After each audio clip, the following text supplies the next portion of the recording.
Welcome to a special review episode of the Wicked Theory podcast. This one's very special. This one's special and close to our hearts here. Hope that's not too inside baseball, but if you're a regular listener and you've been listening to us for a little while, you know that the man across from me right here, my buddy Jay. Yes, sir. That's you. He's in a little thing. He's just tonight, we just finished watching it. Our buddy here, you know him as Uncle Jay around these parts. He's in the reenactment portions of Jonestown, Terror in the Jungle. Yes, sir. Playing Jim Jones in a slightly filtered, blurry capacity. But we know it's him. The first thing I want to say is congratulations. Oh, man, thank you. This aired on Sundance. There's another part tomorrow night, the other half. Yes, sir. And really can't wait to check that out. So I don't know where to begin exactly, because I figure we talk about, it'll probably go hand in hand a little bit. We'll talk about what we saw, and we'll talk about, what this was like for you to kind of, be on set and portray as much as you could the man, the myth, the legend of Jim Jones. Mr. Jim Jones. One of the most evil people. I mean, after I watched this tonight, I know more than I ever wanted to, really, in a way, about how it all went down. But there are details that came to light in this telling that are probably new for a lot of people. Right. But, well, he was certainly an interesting guy. To say the least. It mildly. Yeah. But I guess I'll start from the beginning. I gotta, I think he was casting networks, and I submitted. Okay. For the job, and I guess I kind of resembled Jones because I have big eyes and dark hair. Tall guy with a good frame. And I have always known who Jim Jones was. Right. I had seen Powers Booth play him in the Guyana tragedy miniseries. Okay. So I thought that this would be something very cool to play. Something in my wheelhouse that I think I can get away with. Sure. Right. And then when I got to know a little bit more about it, I realized that it was they were doing a high-end doc. Right. For Sundance, and this was something that you were going to see me in reenactments, which was still cool. You know what I mean, this it was didn't deter you at all from the project. Just wonderful, and so I got the job. We shot it in Connecticut, Windsor Locks, Connecticut. Okay, and a couple of the surrounding towns outside of Windsor Locks, and I shot for 5 days.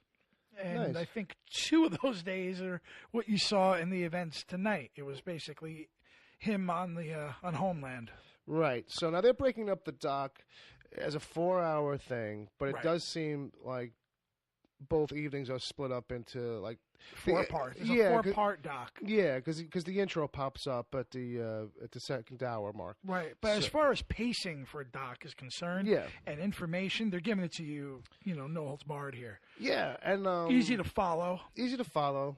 If you know the story enough, they get to Guyana.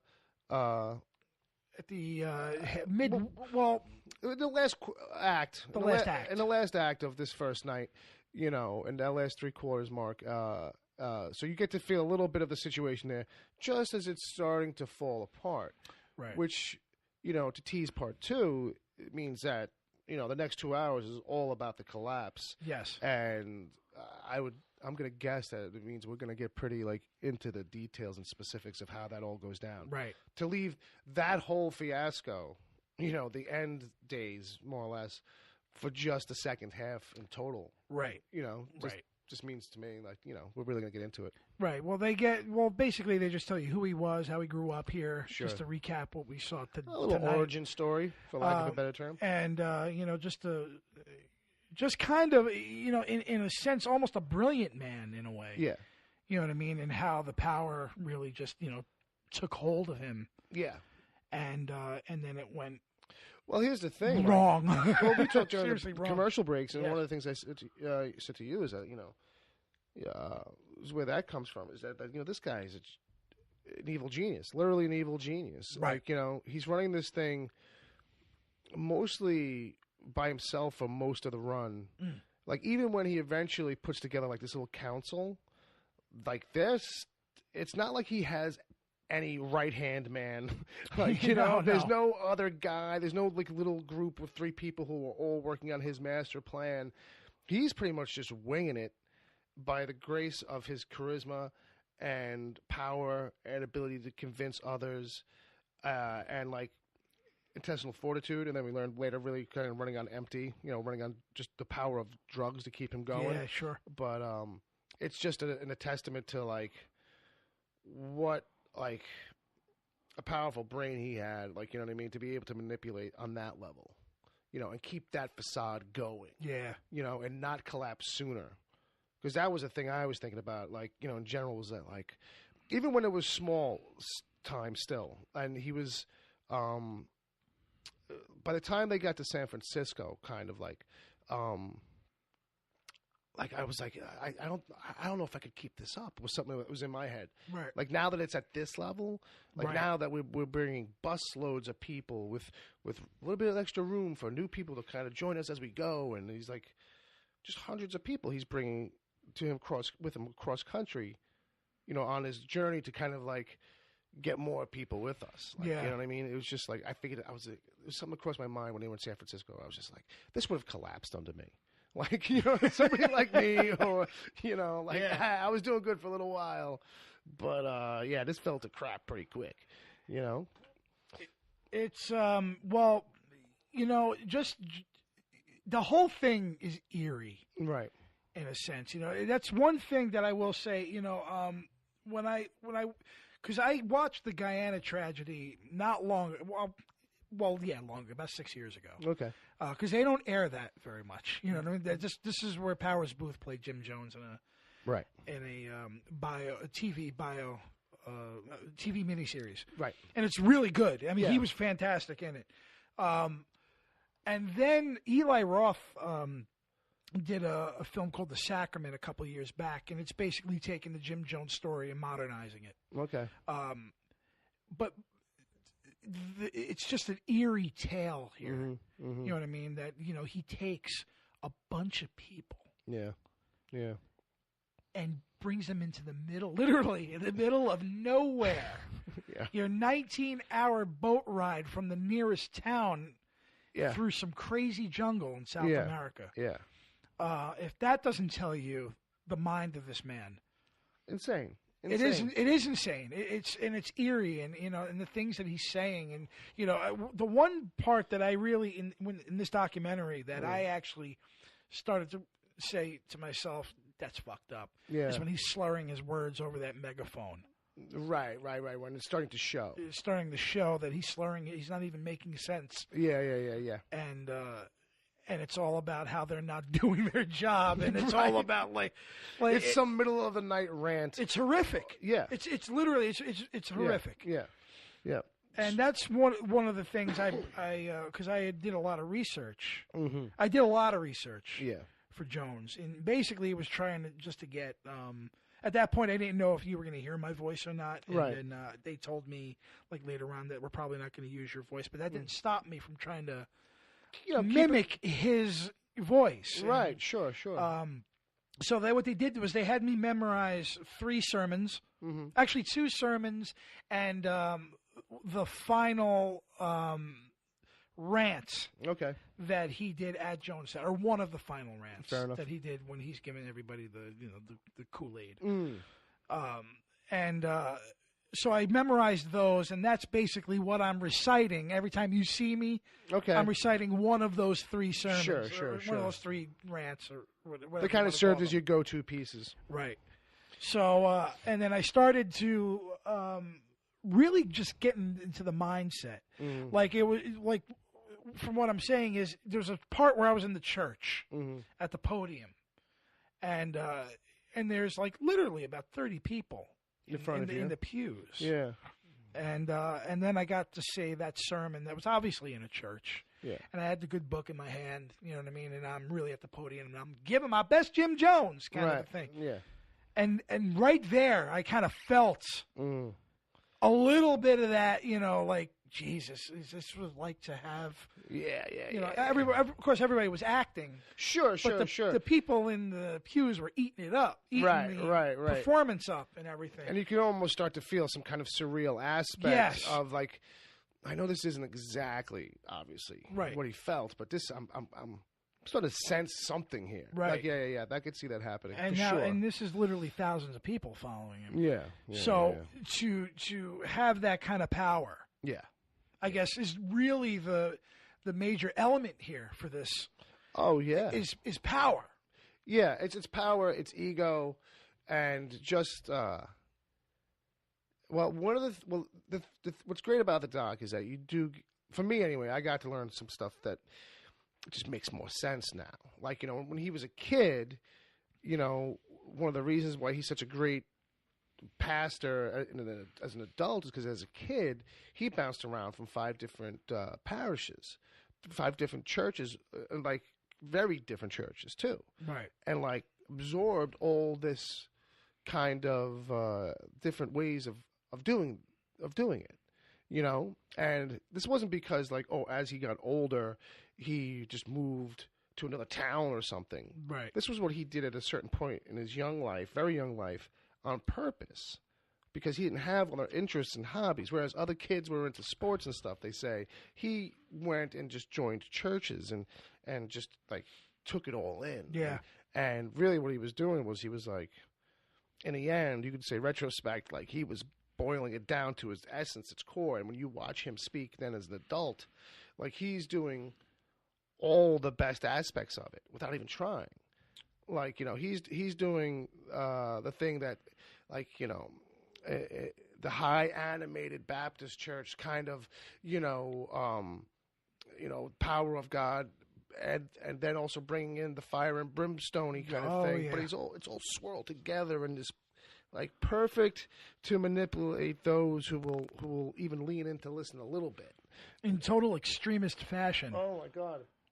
It's just crazy. Because it's not necessarily at the beginning. It's almost like he's preaching true gospel. Well, and then all of a sudden, it starts to shift. The power is overcoming him. So now he's a healer. Yeah, you know, and now it's a manipulator. Yeah, and it blows up bigger. Yeah. Gets worse and it gets better at the same time. As it grows bigger, he grows more obsessed with making for lack of a better term, the show even more engaging and more dynamic and more just he has to top himself and runs into that thing. So once the healing thing starts and he's healing people, probably like, you know, mostly like because like in the beginning of something like that, it's probably like people just kind of like leaning into the belief of it, like, oh yes, my eyes can see, and right, because even a couple of mentalists, Darren Brown from the UK, he was on Joe Rogan recently talking about how like it's the power of suggestion. Right. Like, you know, he's talking about how he does it on stage where like he's telling a lady like he really doesn't know. He swears he doesn't know, and like this power of suggestion is enough that like no, for like the next hour or so, she's gonna feel fine, but then the pain's gonna come back. Yeah, like, you know what I mean? Yeah. And so, but from there, for Jim Jones, I feel like that's a thing that's probably like how it starts small, and then it snowballs into, well, now we have to start faking it. Like, you know, we have to start like, right.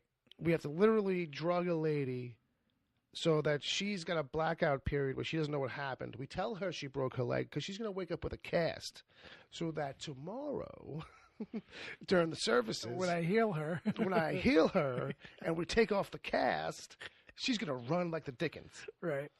The and staging his own assassination attempts. I didn't know that until I got to the set.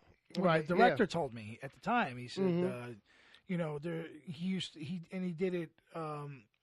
I want to say that he said he did it a couple times. Right.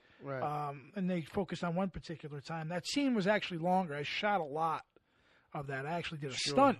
Oh. Like somebody like pulled a gun and, you know, and bang.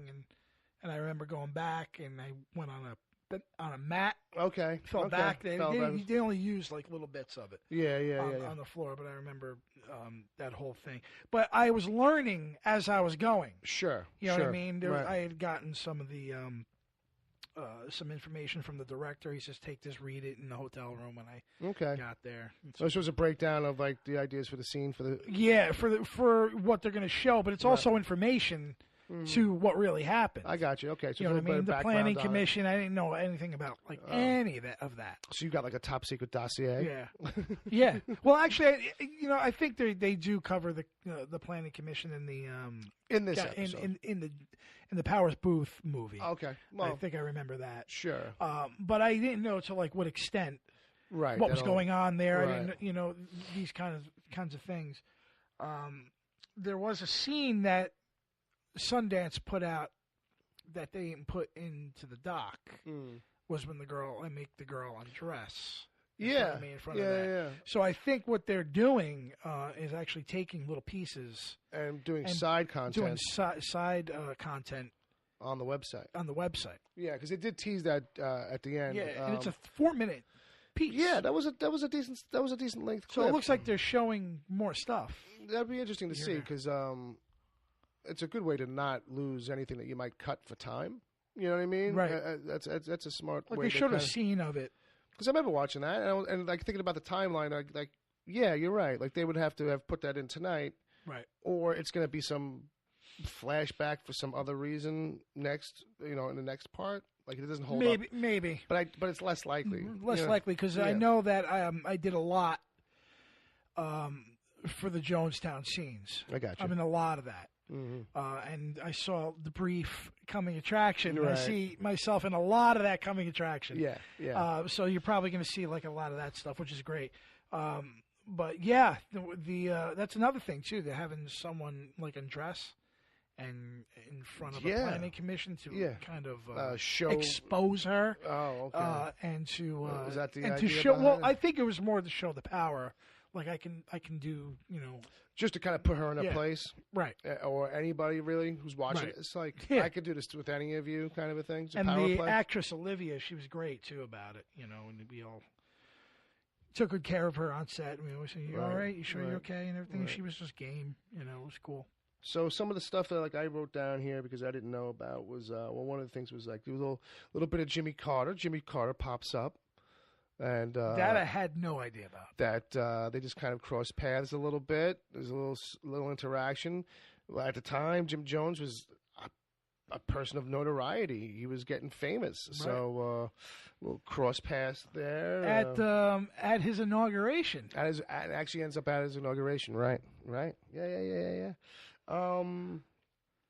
I didn't know about the commission, but we touched on that a little bit. This was just like this little group that Jim just feels like he has to put together at a certain point because he needs to kind of keep an eye. The numbers are growing, and this group starts initially to kind of just keep an eye on everybody else. Yeah, now that I'm thinking about it, I think that's in the Powers Booth thing because you got to know a little bit about him in that miniseries, which was cool. There was a little bit of boxing. Yeah. Well, not quite, but there was definitely. I didn't know about that either. Like he staged all these things. Yeah. To make his believers believe in him. Yeah. But like a little Fight Club kind of thing, where like he had gotten them to the point where they would jump each other. They would just kind of pounce on one person because that person was not a believer enough. And how angry he got too. Like a lot of these recordings, we were talking about this too. They must have gotten all this stuff, this archival stuff, either from evidence from the police, maybe, and or from the Sons, maybe because we've seen 2 out of the 4 episodes, or 1 out of the 2, however you want to look at it. Right. The information you're getting in here, quite remarkable. Yeah, quite revealing. I'm not just saying that because I'm in it. No, but it's true because there was some recordings that were like, oh, I can see why maybe this would have been kept quiet a little bit. It's a little bit harsh, softer times back then, and all the stuff that was coming out was just kind of like, it was pretty gruesome at the time. I think when this hit mainstream for a lot of the country, anyway. Oh, yeah, you could. Like, was when it kind of like just all went to shit. Right. Like, Jim Jones got known to a certain degree, I think, but I don't know how big he might have been on a national level until, everything goes topsy-turvy in Jonestown. Right.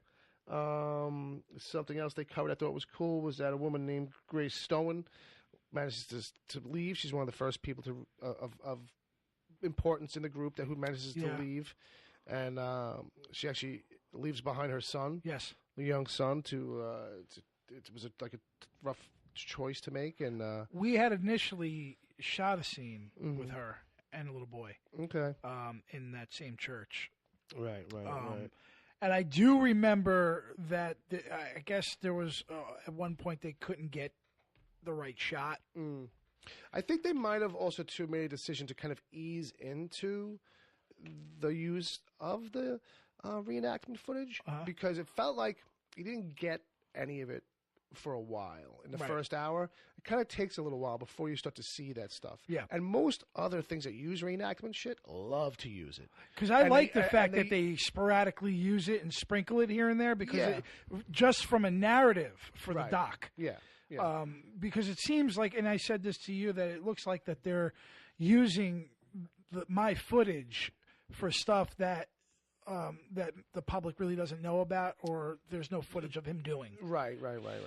And to me, it kind of was also feeling like they were rolling it ahead in that way to just kind of break itself up from other docs that do that. Like a lot of these docs, they can't resist the urge to kind of just show, right? As opposed to, let the survivors and the talking heads. Let them get set up. Let them become established with the audience first, and let's have it be a thing where it's like the split is different. Like, you know what I mean? The 60-40 on that, on another kind of reenactment doc would have been heavy on the just show us that stuff because we'll put the voice over it. Like, you know what I mean? It's just they're not relying on it as heavy as of yet. A lot of those docs are all reenactment. Yeah, and they're like cheesily done too, you know what I mean, kind of a thing. Where I do give credit to the cinematographer, because they're artfully done. The whole thing is shot wonderful. Edited. Like I'm really proud to be part of this. Yeah, I feel like you should be. I really feel like it's a higher end production that. It's the kind of thing we were hoping it was going to be. Like when you and I were talking months ago about and you were giving me the feedback on what was going on, how it was going, and we were both sitting here like, oh man, it sounds like it's going to be like a pretty sharp production, man. I hope it is. I hope it is, and it is, and it is. It's like one of the better higher end kind of things. And I'm sure Leo DiCaprio is. I'm sure he's happy. I'm sure he's pretty happy. I hope so. I'm sure he's happy with your performance work too. I hope so. One of the other things I didn't know about was like this wine test that he does. Yeah, I knew that. I knew about that because I was on set. I was in like a lot of these reenactments where you don't see me. I'm there for a lot of them. Right. I'm usually because I was actually just interested in the production value, how things were shot. You know what I mean? The setup of it. I mean, I was just interested. Yeah, you know what I mean? So I would just stand in the back and I was talking to everybody and everybody was calling me Mr. Jones. It's probably not safe to call you much else. Does he have a real name? No. We're just leaving him in Although character. if Daniel Day-Lewis played him, I'm sure he would insist. Yeah. He would have drank the Kool-Aid. Oh, yeah. He would have drank cyanide. He would have been like, there's not enough cyanide in this. Yeah, exactly. I'm not dead yet. This movie can only really be good if I die at the end. Not that I'm comparing myself to Daniel Day-Lewis. No. But no one should. It's not safe. You know what I mean? You get lost in that. But yeah, but the wine test, though, is a thing that kind of foreshadows the big ending. Yes. You know what I mean? So I didn't know there was a little, like, test round that kind of basically probably is a thing where he gets the main idea from at the end. Like, so with this, it was like, oh, let me bring in my little inner circle, and I'm going to give them all some wine because we never have wine. So everybody have this little half glass of wine, and he tells everybody that he poisoned it. And how does that work out? How does that play out? Right. You know what I mean? Because I do not recall right this second. Well, how is it? Well, the thing is, I guess it was to tell the audience how those people how they reacted. Okay. Was that nobody was trying to rip his throat out. Nobody was trying to kill him. Right. They all accepted it. Yeah. It was this test of, like, His seeing where their faith who's loyal was. to him. Right. Yeah. A loyalty test. And seeing, like, okay, even if I told them they had an hour to live, Right. what would they do? You know what I mean? It's just, would you leave? Well, then don't come back and leave for real. Like, you know what I mean? Right. But, twisted. And that's the one point where I was like, the guy's a fucking evil genius. Because, you know, in an hour they'll all be fine, but you'll know who's who. Right. And, you know, it's a dry run. Really, yeah, exactly. It's a dry run for your Kool-Aid.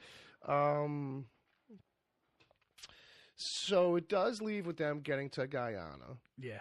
And He's starting to lose it. he's starting to lose it, and we are seeing more of you, oddly enough. Yeah.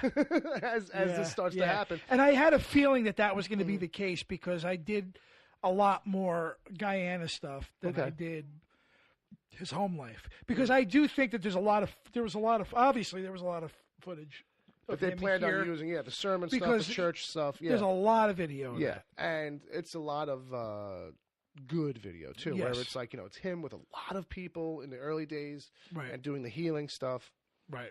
So it's a lot of his radical rants. And but as far as the Jonestown stuff, there's a lot of that, too. He did, he recorded a lot of stuff. Am I going to see you wear that little hat that he's got? No, I didn't wear any little hats. Okay, because he's got this little funny hat in Guyana. The red shirt I do wear. Okay, I saw that in the preview. Of course, they got to bring the congressman in, Leo Ryan, and Jackie Spire, who was his assistant. They come into play. Okay.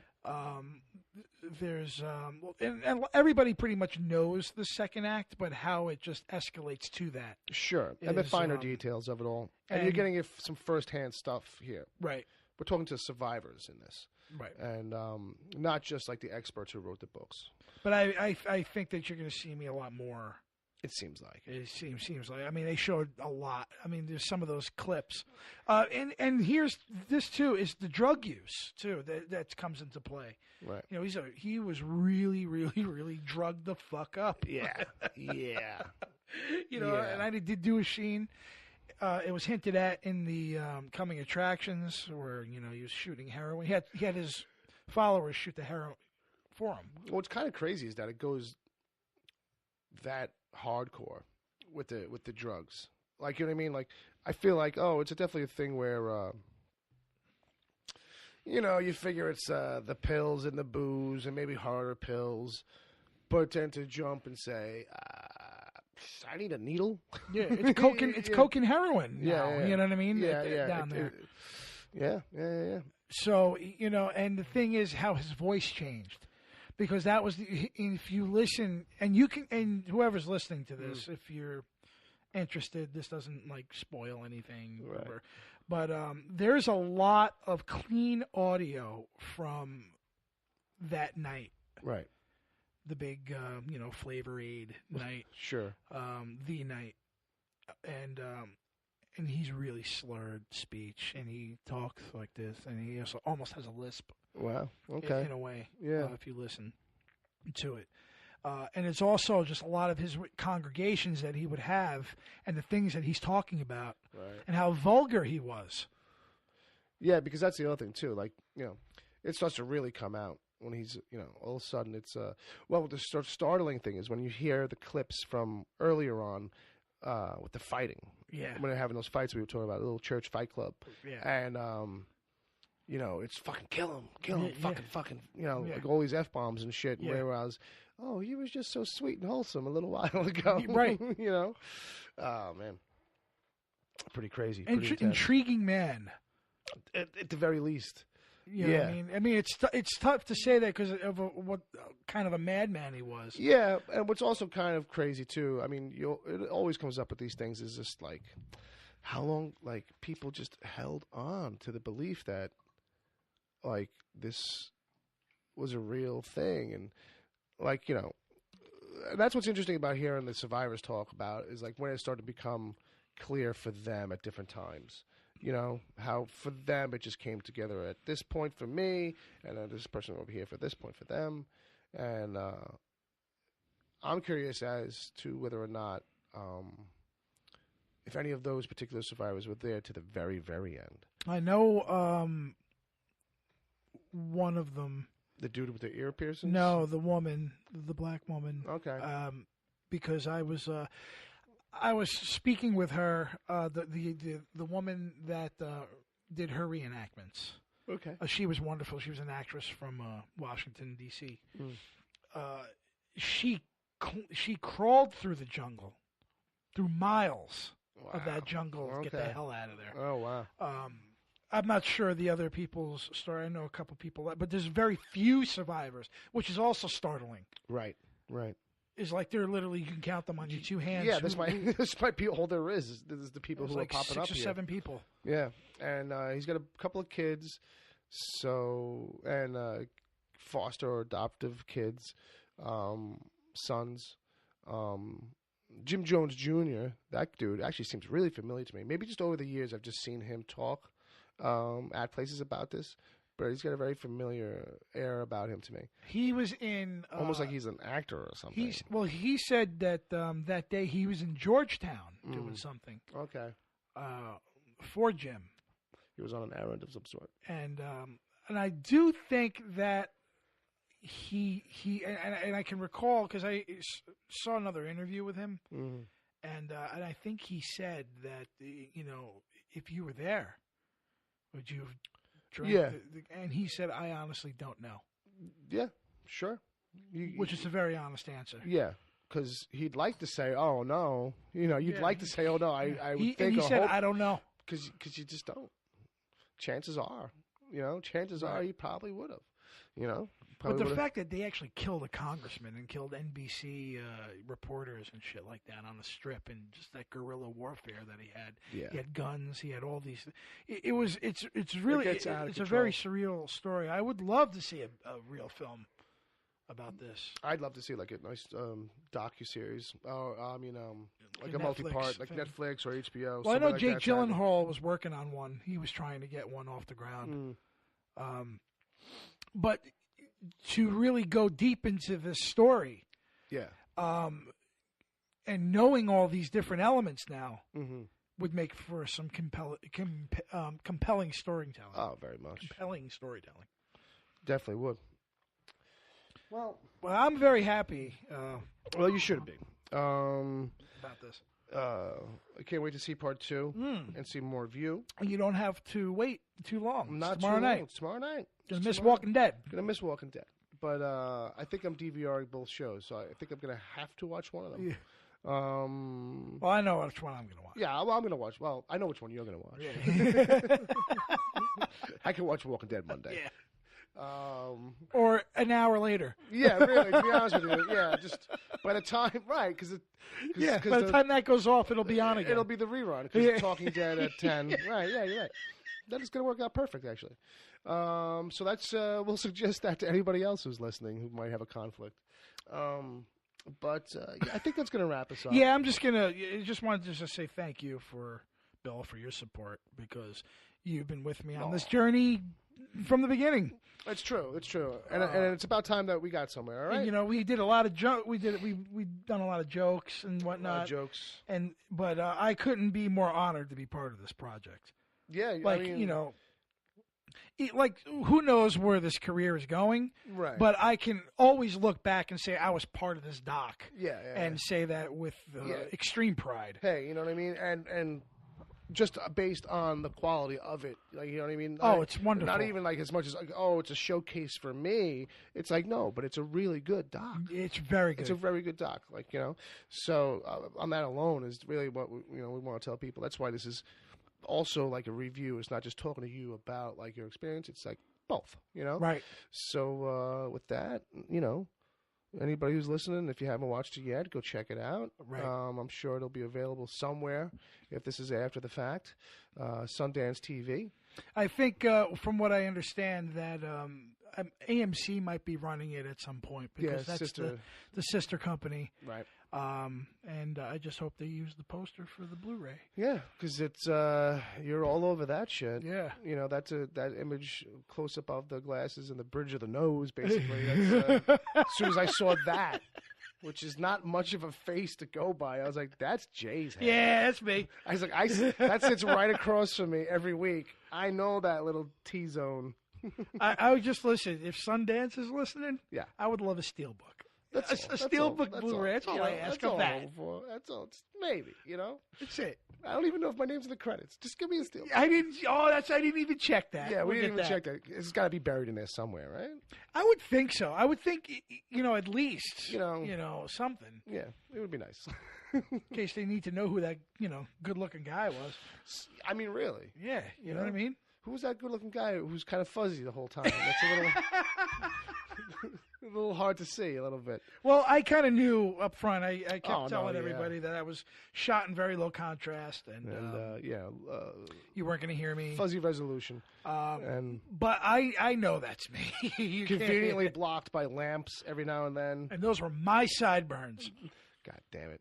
Real sideburns. Those are real sideburns. Those are my chops. Yep. Well, folks, let's start heading for the door. Yep. On the way out.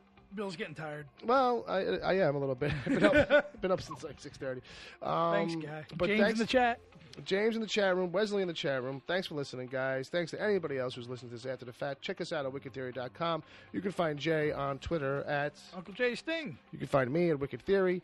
And that'll do it. Listen to us every week. You can find us on any place you get podcasts, basically, these days. We're there. So with that, take care of yourselves. Stay away from the Kool-Aid. Don't drink the Kool-Aid. Don't drink the Kool-Aid at church, anyway. Yeah. You would think those two things should be safe, but maybe not. Or don't take Kool-Aid from me. Don't take Kool-Aid. If offered. Don't take Kool-Aid from strangers. Bye.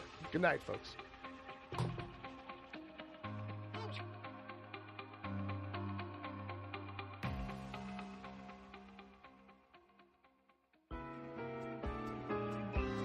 The Wicked Theory podcast is heard live every Saturday at 7 p.m. Eastern until whenever. Just go to mixler.com/wicked-theory. Mixler is MIXLR. Sign up to join the chat. Then click the follow button to get reminders whenever the show goes live. You can find the show on iTunes, Stitcher, Google Play Music, wherever good podcasts are given away for free, and at wickedtheory.com. You can support the show at patreon.com/wickedtheory. There you can get the after show if you miss it live. God forbid. Plus other exclusive episodes. As always, send your emails to podcast@wickedtheory.com.